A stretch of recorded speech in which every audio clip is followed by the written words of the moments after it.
반갑다는 인사부터 드리겠습니다. 네, 반갑습니다.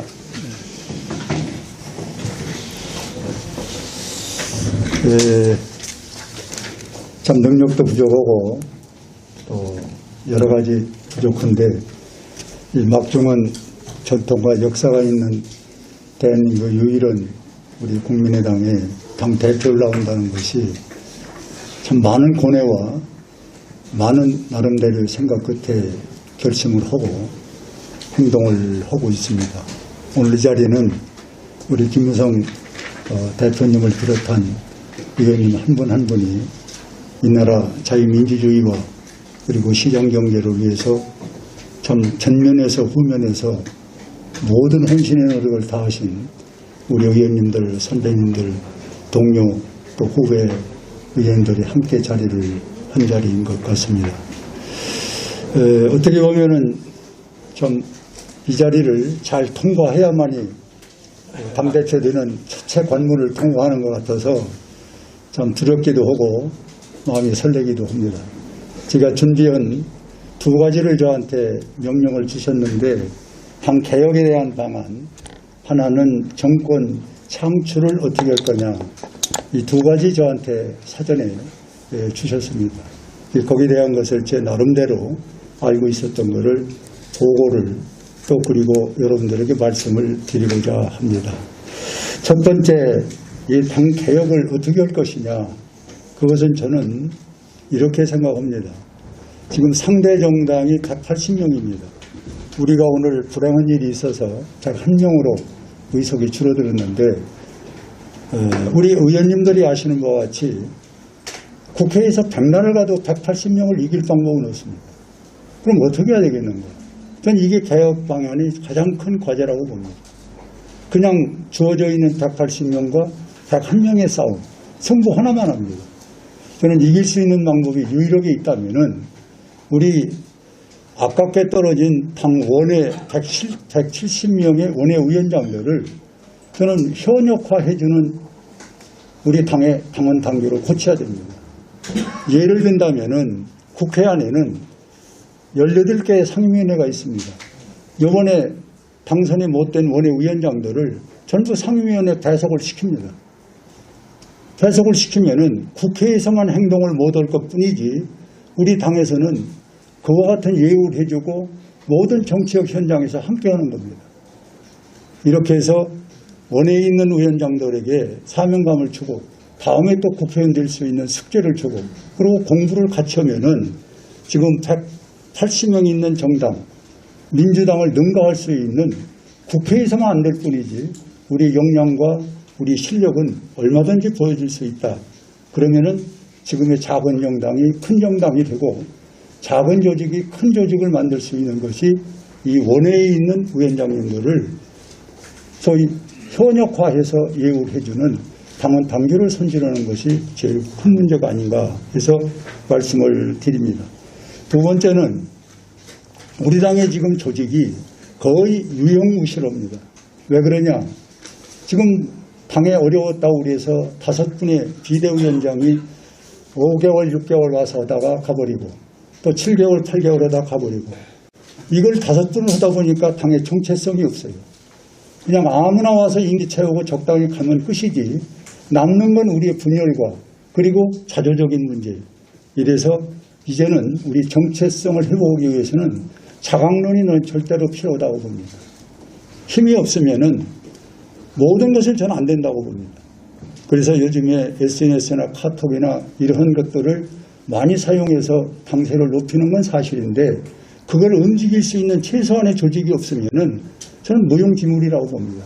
그래서 당의 조직을 강화하는 데는 당 대표부터 사명감을 갖고 저는 이 당의 조직에 현장에 뛰어들어야 된다고 봅니다. 예를 들면은 홍문표가 당대표 됐다. 책임당원 전국에서 300명을 저도 추천해서 내놔야 됩니다. 당에. 그리고 당의 오역도 내놔야 됩니다. 비례대표도 이 진성당원, 책임당원을 전부 모집해서 당에다가 내놔야 됩니다. 그런데 지금 얘기한 분들은 명예만 있지 당에 대해서 진성당원이나 책임당원을 모집하는 일이 없어요. 이렇게 모범적으로 당에서 가장 위에 있는 사람부터 비례대표까지 그리고 당의 당직자까지도 전부 100명이든 50명이든 그때 상황을 만들어서 책임당원 1000원 이상 내는 진성당원을 책임지고 우리 당의 조직을 활성화하는데 솔선수범해서 보태야 나머지 당원이 배가운동이 전 된다. 이것이 당의 체질을 개선하고 당을 강화할 수 있는 방법이다 하고 두 번째 말씀을 드립니다. 두 번째는 이 소위 정책 개발을 가장 저는 중요시 생각합니다. 정책은 국민이 먹고 사는 것이고 또 당의 소위 국민으로부터 지지를 받는 것이 전 정책이라고 보는데 이 정책이 예를 한마디 들면은 생활정치에서 현장에서 정책을 개발하는 방법을 저는 도입해야 된다고 봅니다. 이 얘기가 바로 무슨 말씀이냐면요. 예를 들어서 생활 속에서 정책을 개발한다. 아주 작은 문제고 개인의 문제 같은데 개인이 편하면 저는 사회와 국가가 편하고 능력이 있는 그런 국가로 갈 수 있다고 봅니다. 그래서 네덜란드나 터키나 노르웨이나 덴마크처럼 생활 정치를 저는 기본으로 하는 시대가 와야 된다고 봅니다. 이렇게 해서 작은 것 같아도 그것이 편하다면은 그것이 효과가 있다면 그게 부가가치가 있다면은 전 국가의 그 능력이라고 보고 있기 때문에 이 생활정치 현장에서 개발한다는 문제가 막연할지 모르지만은 제가 예를 하나 들어드린다면은 지금 우리나라에서 화력발전소가 가장 많은 것이 화력발전소가 11개가 있는 충청남도가 7개가 있습니다. 화력발전소의 분진을 제일 많이 흡수하는 것이 충청남도예요. 여기다가 황해권에서 이 황사가 놀러오는 것이 충남을 거쳐서 전국으로 가는 겁니다. 그러면은 이 환경 문제, 이 미세먼지, 황사 문제를 어떻게 할 거냐. 대부분이 서울에서 공청회를 열고 그 지역의 사람들이 버스 타고 올라가서 토론회 오고 공청회 오고 내려가는 건데 이제 이런 방식은 안 된다는 겁니다. 그럼 충남에서 그 현장에서 텐트를 치고 지금 BC2 X라고 하는 신만환경 같은 것은 구름대가 오면은 그 구름대를 보고 아 저기는 비가 어느 정도 있다. 미세먼지가 어느 정도 있다. 이거 측정할 수 있는 만환경이 있어요. 이런 거 우리나라도 몇 개 사서 저 중국 쪽에 받쳐놓고 현장에서 그 상황을 보고 아 여기는 진짜 황사가 많이 오는구나. 또 이 소위 분진이 많이 오는구나. 그러면 현장에서 그와 같은 상황을 보여주고 거기서 정책을 만들고 국회에 와서는 입법만 하는 이런 현장 정치 속에서 소위 정책을 만들어내는 획기적인 방법을 쓴다면은 여당이 못 오는 것을 우리가 만들어서 먼저 이런 것을 보이면은 저는 국민으로부터 박수를 받을 수 있다. 이렇게 생각을 갖습니다. 그 다음에 우리 국가적으로 가장 지금 문제가 인구에 관한 소위 감소 출생과 청년의 문제입니다. 시간이 없어서 청년 문제만 하나 말씀을 드리면은 우리나라의 지금 청년이 11개 부처에서 23개 소위 정책을 놓고 정부가 18조 2천억을 씁니다. 이렇게 엄청난 23개 소위 목록을 놓고 정부가 써도 이 청년 실업자는 계속 늘어나거든요. 그러면 정부 정책이 잘못되었다고 저는 보는 겁니다. 그럼 이걸 어떻게 할 것이냐. 이제 청년의 문제는 전 청년에게 맡기는 과감한 정책을 쓸 필요가 있다. 그래서 청년청을 만들어서 청년은 청년답게 스스로 정책을 개발하고 그리고 정부나 국회에서 예산을 뒷받침해 준다면은 그들 스스로가 좋은 아이디어가 좋은 정책을 내놓고 그리고 집행을 하면은 예산이 약 5조 2천억 정도가 줄어듭니다. 왜 그러냐? 23개 부처가 나눠서 청년이라는 생색내기용 정책은 중복되는 게 많습니다. 그리고 현실성이 없어요. 전부가 생색내기 홍보용입니다. 그러나 청년청을 만들면은 집중적으로 교육을 시키고 그 예산을 청년들이 잘 나눠서 쓸 수 있고 그리고 효율성이 있다면은 저는 지금쯤은 청년청을 만들어서 청년 정책을 일괄적으로 청년에게 맡겨보는 그런 정책도 좋다.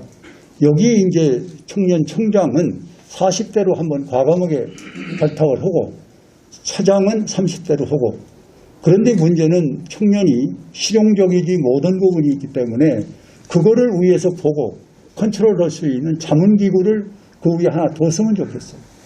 교수나 전문가, 국회의원, 능력 있는 분들이 한 20여 분 자문기구를 두고 청년들이 만드는 정책을 한 번쯤 스터디해서 이거는 올해 해도 되고 이건 내년에 해도 되고 이런 것들을 걸러낼 수 있는 그런 청년청을 하나 만든다면은 청년의 정책은 저는 나름대로 새로운 정책이고 새로운 비전이라고 나름대로 확신을 갖고 이 말씀을 드립니다. 네 번째는 노인복지청 관행입니다.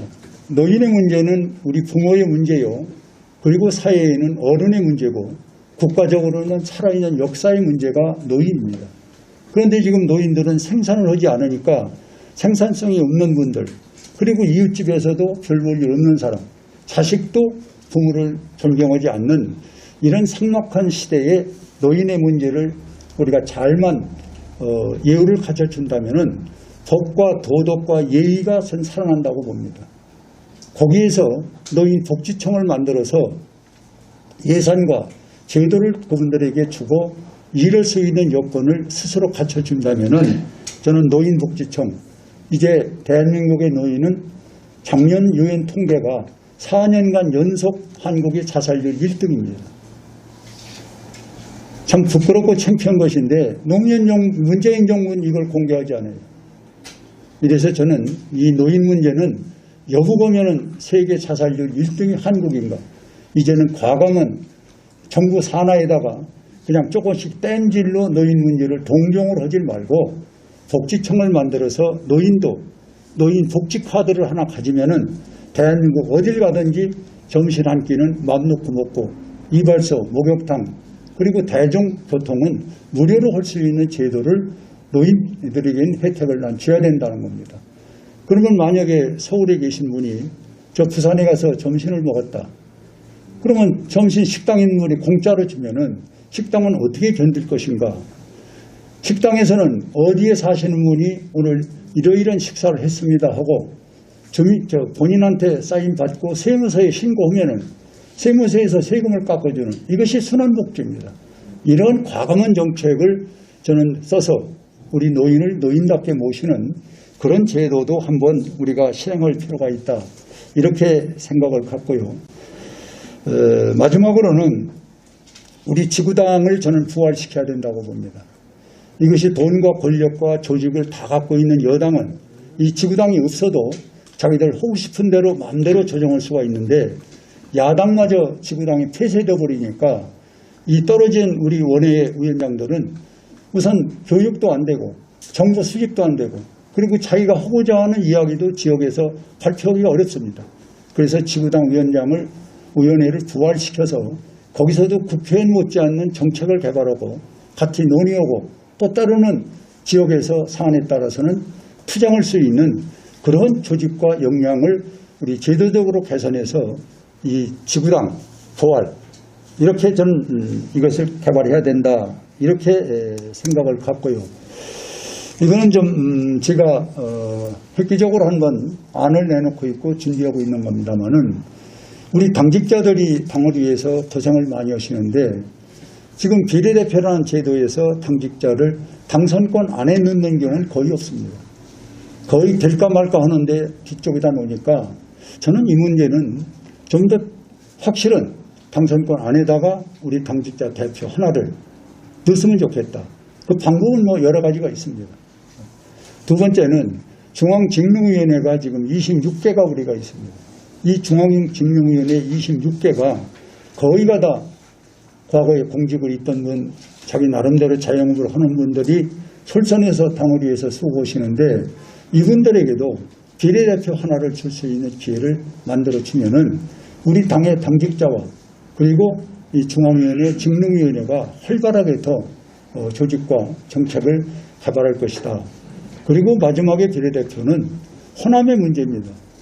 우리가 전국정당이 아니지 않습니까? 말은 전국정당이라고 하는데 조직으로 우리가 계산해 보면은 호남을 제외한 이런 정당은 전국정당이라고 부를 수가 없습니다.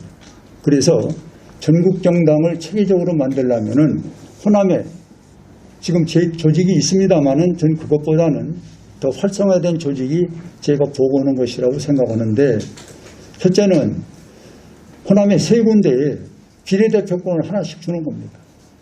그냥 주는 게 아니라 비례대표를 하고자 하는 분은 300명 이상의 진성당원을 받아서 당에 제출한 사람은 비례대표 자격을 주자는 거죠.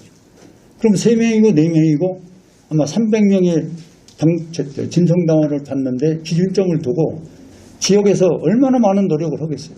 당원 확보를 위해서.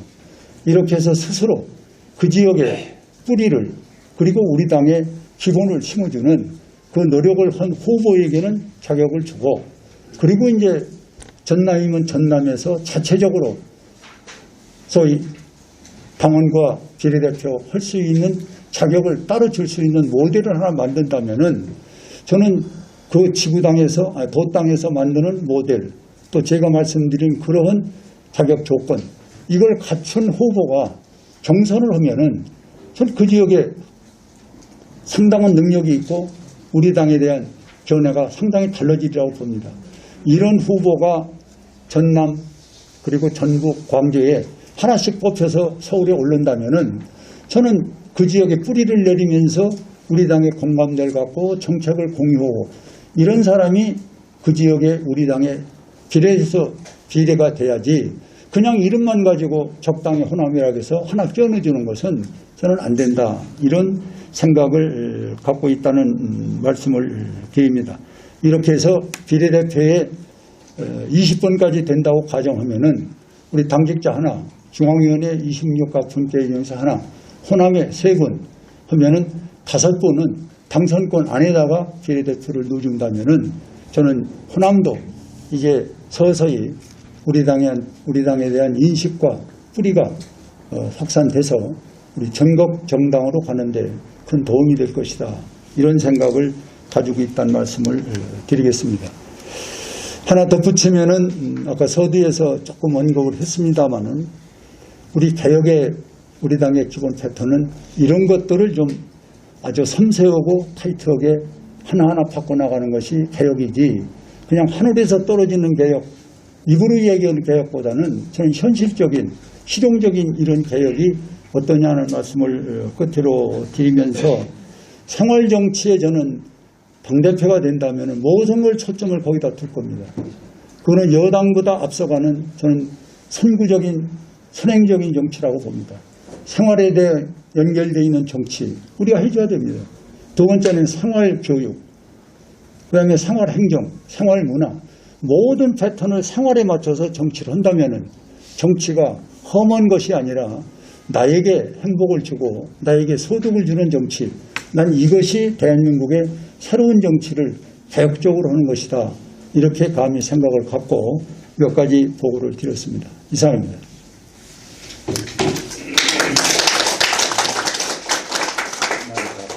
생물이라고 하지 않습니까? 답이 아니라도 이해해 주시기 바라는데 소신의 이야기를 드리고자 합니다. 첫째, 21대 총선에서 불행히 공천을 못 받고 탈당했다든지 또 우리 당과 함께하지 못하는 나가 계신 분들은 제가 만약에 당대표가 되면은 저는 하나하나의 개별심사 여기에 초점을 두고 싶지는 않습니다. 문재인 반문재인 전선에 텐트를 치고 그 안에 모두를 다 모셔야 된다고. 누구는 들어오고 누구는 안 되는 이 김종인 대표의 기본적인 생각과는 저는 다릅니다. 그거 다 모셔야 된다. 그렇게 해서 문제는 이 다 모이신 분들이 공감을 갖는 룰을 어떻게 만들 거냐는 게 좀 핵심이라고 봅니다. 지난번에 홍준표, 유승민, 안철수가 나와갖고 문재인보다 52만 3천 표를 더 받았어요. 그러고도 우린 졌지 않습니까? 흩어지면 우린 지르거든요. 흩어지지 않을 수 있는 공감을 갖는 제도를 어떻게 만들 거냐는 거예요. 그러면 예를 들어서 여기 계신 우리 선배님들 또 의원님들이 마포 포럼에서 내는 어떤 요번에 대통령 후보의 룰은 이렇게 만들어라. 그리고 또 딴 데서 나오는 거 이걸 종합적으로 전부 종합해서 누구도 거부할 수 있는 룰을 만들어 놓고 그 룰에 의해서 경선을 하고 경쟁을 하고 여러 가지 과정을 거쳐서 한 사람이 되는, 이걸 만드는 사람이 이번 당대표의 해야 할 일이라고 저는 보는 겁니다.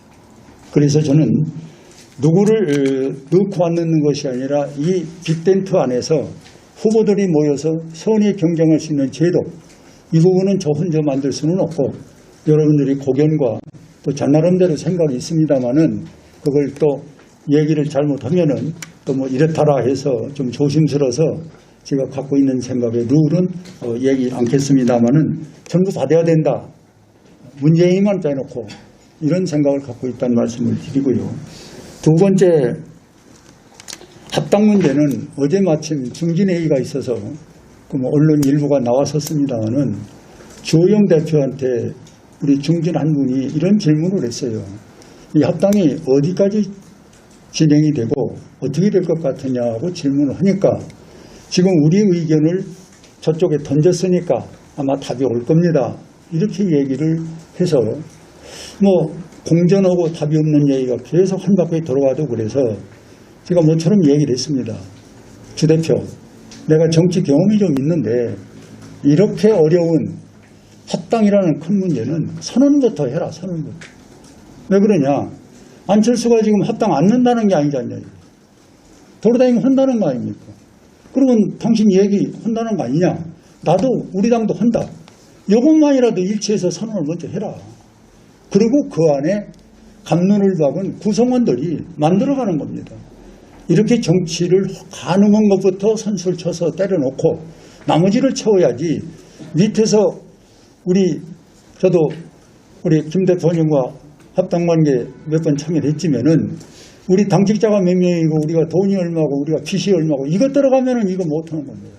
그래서 대국민 선언부터 하고 진정이라면 그리고 그 내용면에 가서는 우리가 좀 더 구체적으로 검토를 실무팀을 만들어서 하면은 국민에 대한 압박도 받고 그리고 안 하면 안 된다는 사명감도 생기고 이렇게 해서 난 성사를 시키는 것이 답이다 해서 어제 제가 그 얘기를 하고 주 대표 보고 토요일날 일요일날 남의 얘기 듣고 괜히 우리가 엉뚱한 생각하지 말고 직접 한번 안 대표 만나봐라. 그랬더니 안 대표 자기가 만나겠다는 얘기를 간접적으로 들었고 또 하나는 저는 안 대표가 통합을 한다라면은 그 인격을 어느 정도 존중해 줘야 됩니다. 단일화 만드는데 그동안에는 안철수가 제정신없이 했지만 이번에는 정신 바짝 차리고 했잖아요. 그리고 또 끝나고 나서도 마이크 잡고 후보 이상으로 행동을 했어요. 그러면 그 사람을 좀 안아주고 예우를 해줘서 우리하고 같이 할 수 있는 토대를 만들어줘야 되는데 무슨 싸가지가 없는 이 말이야. 이거는 나는 정치 더 이상 있을 수 없는 일이라고 보는 거예요. 누가 누구한테 그런 막말을 합니까? 그래서 저는 그 통합 문제는 그런 방식으로 통 크게 해야 해결점이 나오지 작게 강론으로 시작되면 이건 안 된다. 이런 생각을 갖고 있고요. 우리 김종인 우리 비대위원장 전 문제는 뭐 제가 신문 방송에서 이야기를 했기 때문에 뭐 신문 얘기하고 싶지는 않습니다만은 이미 나간 것만 제가 말씀을 드리고 공개되지 않은 거는 이야기를 않겠습니다. 김용인 대표께서는 우리 당에 와서 좋든 나쁘든 고생 많이 했어요. 그거 인정해야 됩니다. 그런데 나가셔갖고 이분이 하고 있는 행태는 완전히 제왕적인 행태는 제왕적인. 내 얘기 아니면 안 된다는 논리를 갖고 고집스럽게 가고 있어요. 그게 조금 지나치면 어떤 사태가 벌어지느냐. 이제는 국회의원이고 누구고 자기 결재 없으면 안 돼. 우리가 박근혜 대통령 때 참 우리가 뭡니까? 검별사든가? 감별사. 그러니까 감별사 맛을 봤잖아요. 멀쩡한 놈도 감별사에 걸리면 공천 못 받고 안 되고 김종인이가 지금 하고 있는 게 다를 게 뭐가 있어요. 이런 막무가내 정치, 자기중심의 에고이트한 정치 갖고는 저는 대한민국의 정권 창출하기가 어렵다고 그래요. 그리고 이제 참 그렇습니다만은 여야를 넘나들면서 오늘의 정치를 하고 있는 이 현상은 우리 당은 참 부끄러운 거예요. 정당이 모이고 해치는 정당 정책 가지고 모이는 겁니다. 정당 정책이 맞아야만이 사람이 모이는 거지 좋다고 해서 우리가 어깨동무고 만납니까? 그러면 정강정책이 이분이 5번 옮겼으니까 5번 정강정책이 뭔지를 지금 알 수가 없어.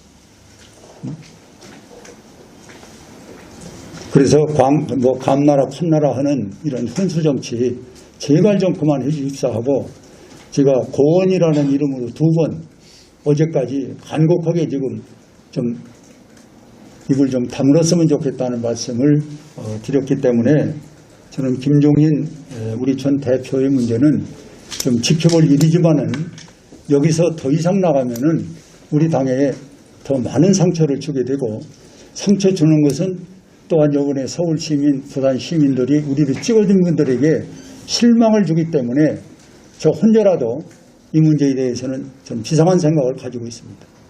더 이상 안 해주시길 저는 바라는 겁니다. 감사합니다. 네, 우리 위원장님. 후냐는 전 개인적으로 이번 토요일 날이나 일요일 날 우리 조영 대표가 만약에 안철수 대표를 만났다, 대충의 윤곽은 전 나오리라고 봅니다. 왜 그러냐? 지금 조영 대표도 대표를 나오느냐 안 나오느냐, 이 소위 통합이 어떻게 될 거냐는 이 틈바구니에서 상당히 곤욕스러워요. 그분도 나는 여기에서 빨리 결단을 하려고 저는 생각을 갖습니다. 개인적으로. 그래서 뭐 한 달이고 보름이고 후에 무슨 통합 얘기 나오는 거를 조영 대표가 받기는 지금 너무 벅차요.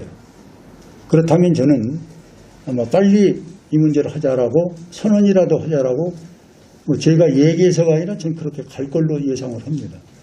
그래서 만약에 선언을 해놓고 이 진정한 통합으로 가는 이 광장은 거기에 많은 요소가 있을 수 있죠.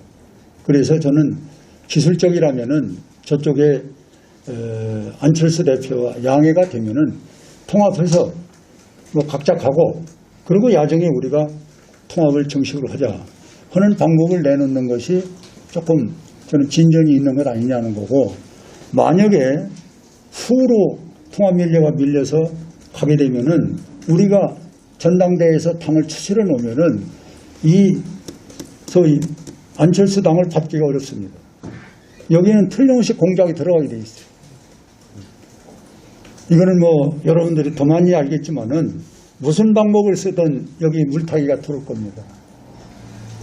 그 다음에 우리 당이 여기서 지지부진하고 힘이 없어놓고 제대로 못 갖추면은 저는 지금 밖에 있는 윤석열이라는 이 분들도 많은 고민을 할 거예요. 우리 당에 대해서. 그래서 저는 여기 1번과 2번을 하나 합쳐서 대답에 말씀을 드린다면은, 저는 우리 당이 자강론으로 아까 보고 드린 대로 시간이 있으니까 한 6개월 정도, 5개월 정도 우리 공고를 해서 전 지구당 위원장들과 당원들에게 고지를 해놓고 이 방법을 철두철미하게 감사를 해서 그걸 채우는 사람은 우리가 모시는 거고, 또 못 채우는 중간중간 정도의 위원장들은 솔직히 재심을 한다든지 방법을 찾고 C클래스 정도 되면은 과감히 지구당 위원장 바꿔야 됩니다. 이렇게 해서 조직과 우리의 정책의 능력이 강하면은 저는 상대와 협상하기가 쉬운데, 우리가 지지멸멸한다든지 제대로 당을 못 끌고 가면은 저는 이 통합하기가 쉽지 않다고 봐요. 그래서 저는 통합은 역시 우리가 강한 체질 개선과 그리고 우리가 갖춰야 할 것을 갖추고, 상대가 누가 되든 통합이라는 것은 문을 열어놓고 맞이할 수 있는 그런 우리의 통크고 강한 당의 시스템이 없으면은 저는 누구하고도 통합에 대해서 상당히 어려운 고비를 맞이할 거라고 봅니다. 오늘 아침에 김어준이 방송을 들으시는 분이 계시겠지만은 그들은 이미 김용인 대표가 금태섭이하고 만나고 또 누구하고 만나고 어디서 들은 풍문인지는 몰라도 이런 가상의 시나리오를 놓고 어떻게 생각하느냐고 그래서 이건 뉴스 공장에서 만들어내는 하나의 가짜 뉴스고, 이거는 문재인 대통령이 제일 좋아하는 얘기를 하는 거 아니냐, 이렇게 제가 정리를 했습니다마는 그 그림이 우리보다 조직과 권력과 돈이 많으니까 그 허무맹랑한 얘기가 계속 퍼져나가는 겁니다.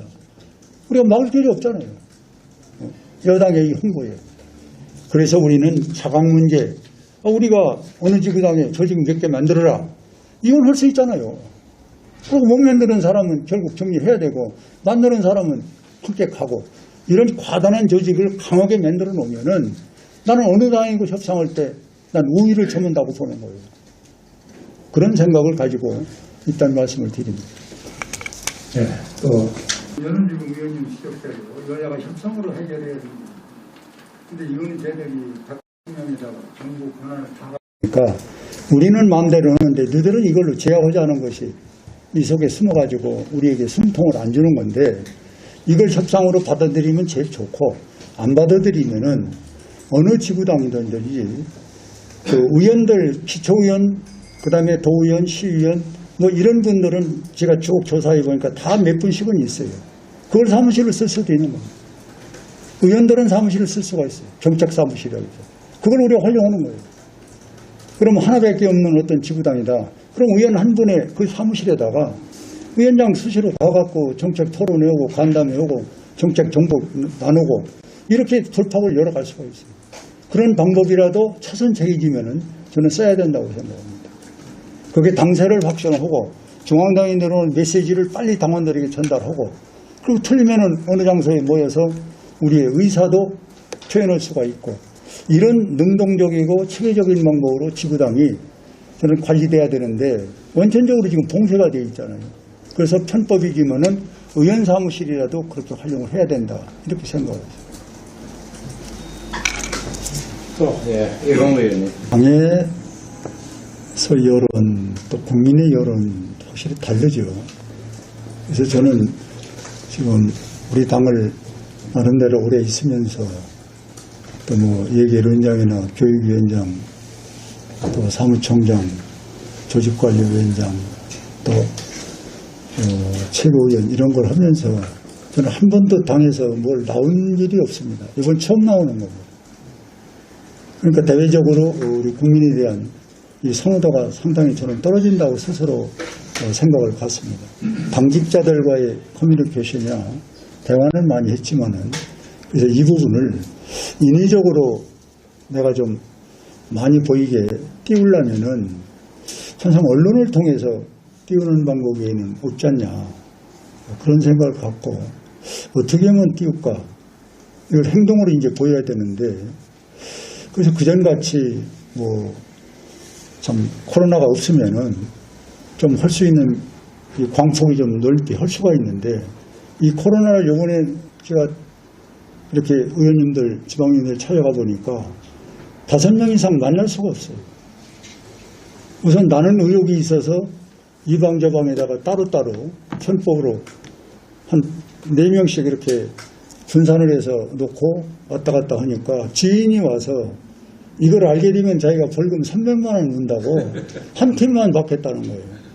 이게 이제 우리 방역이 우리 국민 속에 지역에서 아주 자리 잡고 있는 겁니다. 그래서 내가 이렇게 하다가는 잘못하면 망신당하니까 어렵더라도 집으로 찾아가자. 그래서 사실은 이 700여 명 중에서 한 80%를 집으로 찾아간 겁니다. 그래서 이제 다녀봤는데 그거는 여론 띄우기하고 별로 관계가 없더라고요. 조용히 나하고 아는 사람만 만나니까. 그래서 이제 과거의 방식은 우리 의원님들을 또 위원장님들을 많이 모시고 내가 나오니 좀 도와주시오 하면은 조금 이제 확산이 되는데 지금 의원님들과 현역 또는 지구당 위원장님들은 이번 선거의 갭을 모두게 딱 못 박아놨어요. 그래서 그것도 조심스러워서 이왕이면은 내가 수년간 알았던 이 당연직들 여기부터 좀 만나보자 해서 사실 무리한 행동을 해서 이제 오늘에 왔는데 그거는 좀 우리 마포 포럼에서 조금만 키워주면 제가 클 것 같습니다. 좀 도와주시기를 바라겠습니다. 참 이 답의 말씀이 될는지 모르지만 참 어렵습니다. 뭐 한 사람의 친구도 같이 가는 방향으로 가자 해도 다를 수가 있는데 그래도 우리나라의 정치를 하는 가능성이 있는 그런 지도자를 하나로 모은다는 것이 저는 참으로 쉽지 않다고 봅니다. 그러나 몇 가지의 원칙을 난 가지고 가면은 뭐 다 해야 되겠습니까마는 80%는 저는 한 곳에 모여서 이 대한민국이라는 나라를 자유민주주의에서 우리가 지키자. 또 시장경제도 지키자. 이런 큰 맥락에서 하루 안 되면 이틀, 3일이라도 찾아가서 그 정성의 원칙의 노력을 그분들에게 하소연하면은 저는 그래도 좀 가능할 거라고 봅니다. 그냥 형식상 뭐 좀 참여해 주십시오 하는 것이 아니라 아주 진정성을 가지고 한 분 한 분 지금 아까 말씀하신 한 5분 정도 되시는 분들 또 정치 현 무대에 있는 분들은 요번 기회밖에 없습니다. 뭐 깨놓고 얘기해서. 이름은 뭐 생략하겠습니다만은 누구누구 하는 분들 요번 무대 아니면은 어떻게 나와서 자기 대통령 꿈의 비전을 얘기할 수 있겠어요? 그런데 밖에 계신 분들이 이제 문제입니다. 그건 아까 얘기한 대로 우리 당이 자강적으로 강하면은 우리가 조금만 노력해도 저는 이 틀 속에 들어오시고 오신다고 보는데 우리가 비일비일하고 우리가 현찮으면은 그분들이 우리에 들어오겠어요. 그래서 아까 말씀 주신 대로 자강을 튼튼하게 해가지고 우리 비전과 능력을 보이면은 저는 밖에 계신 분들 모시는 데는 정성과 노력을 당 대표가 하루에서 안 되면 몇 번이라도 찾아가서 노력을 하고 마지막에는 선생님이 와야 대한민국 자유민주주의 지킵니다. 설령 안 되더라도 우리 구성원으로 같이 갑시다 말이에요. 까놓고 난 얘기를 해야 된다고 봐요. 다 후보가 될 수는 없잖아요. 이렇게 해서 진실을 보여주고 그리고 동참할 수 있겠군요. 우리가 모셔서 한 울타리 이 텐트에만 그분들 모신다면은 그게 나는 이 대한민국의 자산이 되고 그분들이 결국 밑거름이 돼서 정권 교체하는데 국가에 큰 하나의 족적을 남겨놓은 거죠. 대통령이 안 돼도 난 그 길을 우리 당에서 열어줘야 되고 그분들의 명예를 높이 평가를 해주는 그 제도적인 방법이 난 더 중요하다고 봐요. 아마 재헌 국회의원 물론 모르겠습니다만은 그 이상으로 이번에 이 빅텐트 안에 들어오시는 우리 지도자들은 재헌 국회의원 못지않는 우리가 예우를 갖춰주고 그리고 동참합시다. 그리고 여기에 룰은 이렇게 진행이 되면은 누구 편견이 아닙니다 해서 공정성 확보를 해서 모신다고 그러면은 저는 뭐 100%야 되겠습니까만은 한 80%는 난 응해주리라고 봐요. 그런 정성과 노력으로 그분들을 모실 그런 생각으로 있다는 말씀을 드립니다. 나머지 분들 또 질의하시죠. 이건 아까 이 한 가지 빠친 게 있는 말씀드리겠습니다. 네, 말씀하시죠. 저는 그 농부의 자식으로 태어나서 농어촌 농민이 잘 살아야 대한민국은 강한 선진국이 된다는 것을 제가 국회의원 하면서 시작부터 지금까지 그 명함을 쓰고 있습니다. 그건 왜 그러냐? 농어촌 농민은 누구냐? 우리 5,200만 국민의 먹을거리를 생산하는 사람들입니다. 그런데 그들이 지금 병들어 있고 배고프고 나이 많이 먹었어요. 국가에서 별로 그분들에 대한 예우가 없습니다. 그래서 농어촌 농민 이들을 위해서 나름대로 법과 제도를 많이 만들어서 지금까지 나름대로 유지하고 있습니다만은 이 농어촌 농민 소중한 분들인데 이제 한국에서 농어촌 농민을 붙잡아놓을 게 아니라 이 북한의 이 식량 생산 문제에 이분들을 좀 나는 기술과 제도와 그리고 기계를 활용해서 북한에 좀 그분들을 모신다면은 저는 남북 통일의 지름길도 되고 그리고 농촌에서 수천 년 농사 지은 분들이 내가 남북 통일의 지름길이 됐다 하는 농민들에게 어민들에게 그리고 축산인들에게 자긍심도 줄 수 있고 그래서 엉뚱하게 지금 김대중 정부처럼 현찰 갖다 주고 뭐 돈 달라는 거 다 갖다 주고 이런 식의 통일이 아니라 북한에는 지금 뭐 여러분들이 보고 들으셔서 아는 바와 같이 38선에서 우리 평양까지는 완전 무결한 전투태세가 갇혀 있지만은 그 후방은 지금도 배급제로 운영이 되고 있지 않습니까? 그래서 그 인민들 배고프고 굶주린 인민들에게 이 쌀 생산, 음식 생산 그리고 생활 질서할 수 있는 것들을 우리가 제공해주는 그런 제도를 농업으로 나는 통일을 시작했으면 좋겠다. 여기에는 이제 아까 좀 말씀이 있었습니다마는 농사 짓는 방법, 물 관리하는 방법, 그리고 기계로 농사를 졌을 때의 생산의 배가성, 이런 종합적인 것을 우리 남한이 지금 갖고 있는 기술을 북한에 접목을 시키면은 식량도 생산이 되고 우리 농촌 농민도 어려운 곳에서 자긍심을 좀 세울 수가 있지 않냐 해서 이 농업정책으로 저는 남북 통일을 여는 지름길을 한번 마련해 보겠다.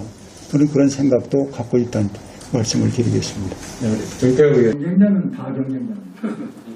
뭐 누구누구 얘기할 수는 없고, 그리고 아직도 저 같은 경우는 뭐 직관적으로 뭐 방송에 나올 게 있어서 아주 공헌을 했습니다만은 나머지 분들은 지금 헛가막가 계산하는 분들이 더 많기 때문에 이름을 대고 제가 칭을 수는 없고 다 저에겐 도겨운 경쟁자다 이렇게 말씀을 드리고 싶고, 그 다음에 이제 지금 말씀하신 대로 참 어려운 문제입니다.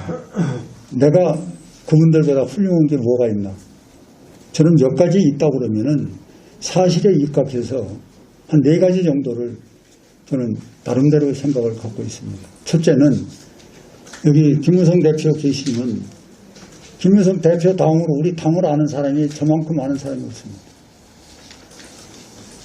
예를 제가 드리면은 이해창 총재께서 2번 대통령 나오셨을 때 차떼기 사건이 있었어요. 그때 이리저리 문제가 돼서 다 흩어지고 제가 조직 담당 그때 부총장 할 때인데 제가 남아서 당 수습을 하고 여기 천막당사를 치는데도 제가 공헌자입니다. 그리고 우리 김무성 대표께서 좋은 자리를 줘서 염창동으로 이사를 가서, 그리고 그때 당시에는 여러분들이 아시는 바와 같이 이 천막당사의 그때 당시 주인이 없었어요. 이해창 총재는 그렇게 돼서 뭐 경제 은퇴하고 집안에 친구고 계시고, 그때 박근혜 대통령은 이해창 총재하고 대통령 경선을 해서 떨어졌어요. 그러고 나와서 탈당을 하고 정당을 하나 만들었습니다. 그런데 이해창 총재가 은퇴하고 사람이 없으니까 그분이라도 가서 모셔서 우리 정당을 새롭게 해야 된다. 이래서 3번째 찾아가고 많은 분들이 얘기를 해서 이 천막당사에서 한 15일 정도 있다가 우리 김무성 대표가 제공했던 영창동으로 가서 그때 선거를 치렀는데, 공교롭게 3번 선거를 치렀는데 다 이분이 이겼어요. 선거 현장에. 그래서 선거 여왕이라고 이름이 그때 붙은 겁니다. 그래서 오늘의 이제 생명력을 가지고 저분이 정치를 해서 여기까지 이제 오신 건데, 이런 역사라든지 천막당사 역사라든지 또 박근혜 대통령이 탈당의 사유라든지 그동안에 어려웠던 우리 당의 하나하나를 지금 저는 우리 김무성 대표님 자꾸 얘기해서 하는데 저분 외에는 이제 우리 당에서 아는 분이 한 사람도 없어요.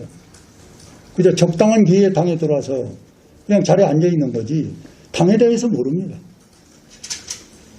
당을 모르면 애정이 없습니다.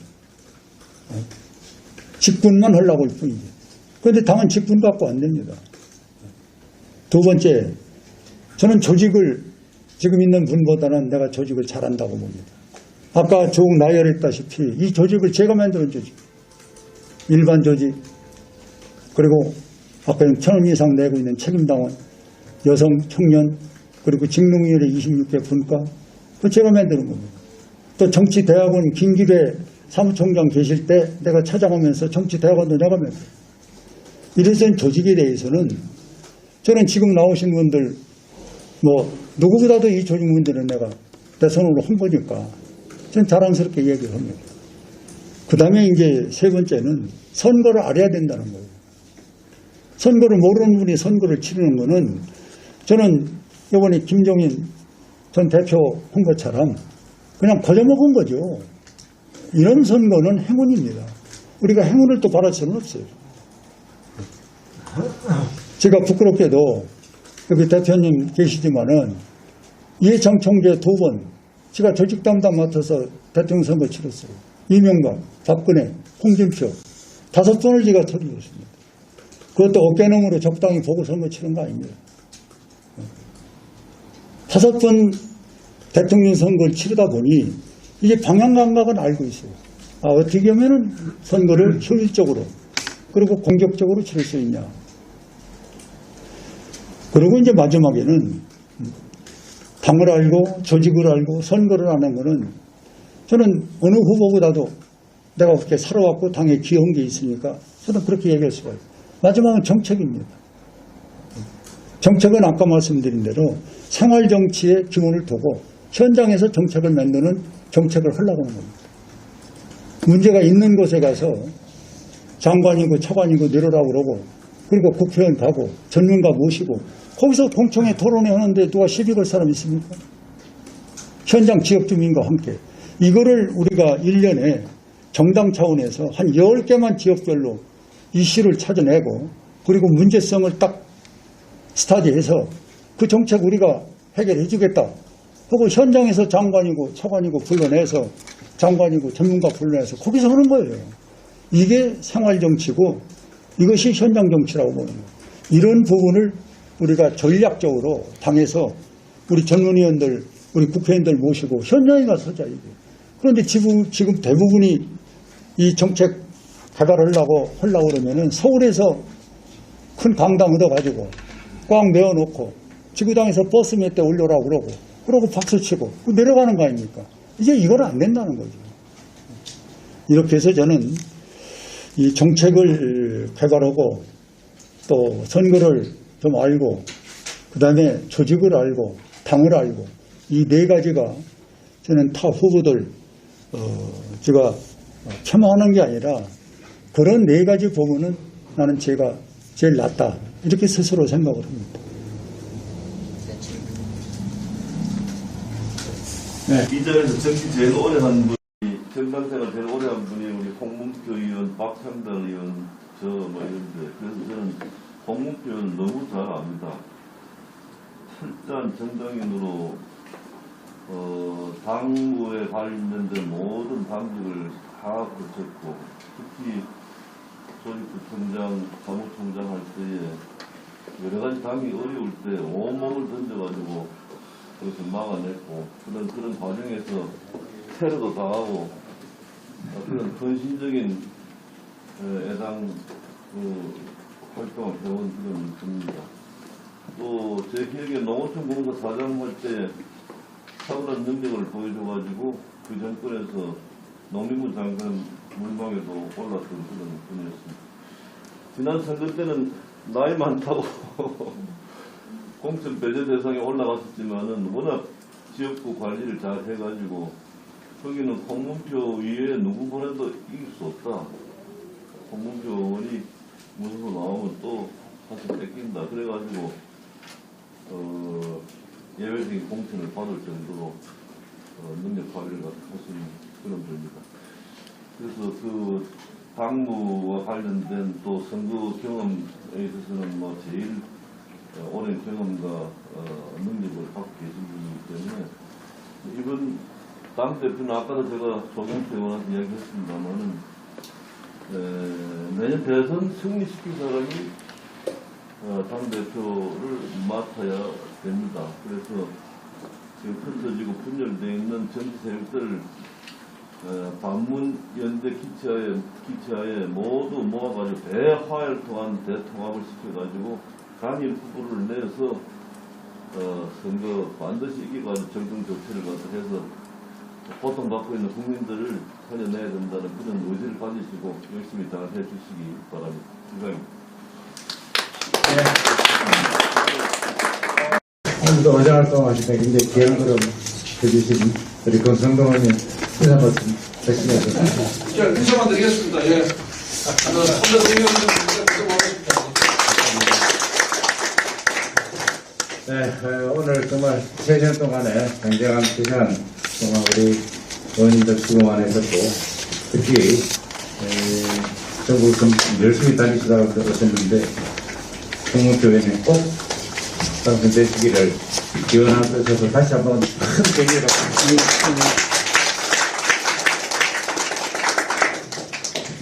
다음 주에 또 역시 우리 당대표 후보 출마하신 분 순서대로 모셔서 오늘같이 세미나를 진행하도록 하겠습니다.